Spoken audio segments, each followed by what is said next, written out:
Everything's fascinating about Wei Wu Wei, and I highly recommend that you read him. What he makes quite clear is that there's a rather enormous gap between what the truth is and what we defend as the truth. Most of us don't even know it, that we work in lockstep to reinforce our rendition of what we insist the truth is. And what's shocking about his books and his material and his synthesis of Buddhism is that, quite frankly, we're out of sync with what the truth is, and it may be as much as 180 degrees. If that's true, if what he's saying is true, then we're actually flying blind most of the time, because everything we're doing, we use the reference point for what we're doing is our definition of truth. And if our definition of truth is false, then our conclusions are going to be false.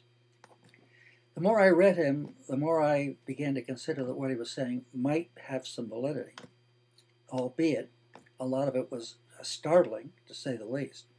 And as we move along through this website and these, my sharing, my understanding of his work and how it contributed to the recovery process, you begin to see that it's quite a leap of faith to move from what we defend as the truth to his view of what the truth is. Before it really comes into focus, it feels very shaky. You're on very shaky ground because you're not going to get support, and almost no one's going to agree with you. So you're really kind of out on a limb all by yourself.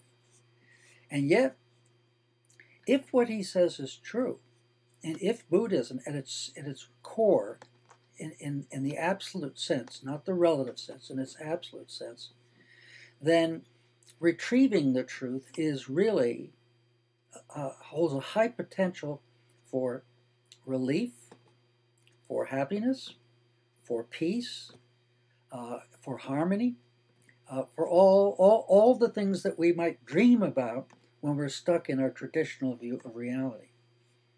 With this in mind, the more I read him, the more I saw that there was a way to perhaps shift from what we're stuck in, the point of view we defend, and what he was talking about. And that was the beginning of the recovery process. It's a step-by-step process to assist you to shift from the point of view you are stuck in to the possibility that what he is saying is the truth. And the way in which I really present this to clients is to say, you don't have to believe a word of this. What I suggest is that you are suffering. We've talked about it. And what if this process reduced your suffering? Would you even care if what we're talking about, if this shift is valid or not? The proof is in the pudding. If you feel better, then perhaps what we're talking about either is true or it produces positive results, in which case that's good enough. It is on that basis that many clients said, all right, I'm going to view this as experimental, and I'm willing to go along because I am tired of my phobia. I'm tired of post-traumatic stress disorder. I'm tired of anxiety. I'm tired of being afraid. And if reconnecting with his conception of truth produces a positive change in my life, let's go for it.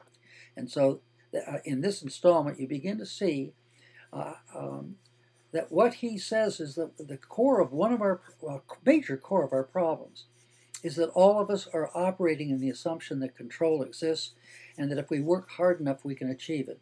He absolutely makes it clear that that's a myth, that it doesn't exist, and we don't have it, and that no matter what we do, we can approximate appearing to have it, but we don't have it. And you can ask yourself, how many problems ensue in response to everyone trying to prove they have control? What we get is chaos, and in the extreme, we get war. At the micro level, the control issue in marriage, for example, can be the death of marriage, as evidenced by the high divorce rate. Hope you enjoy this installment and that you're enjoying this whole description of the recovery process. Nice talking to you. See you next time.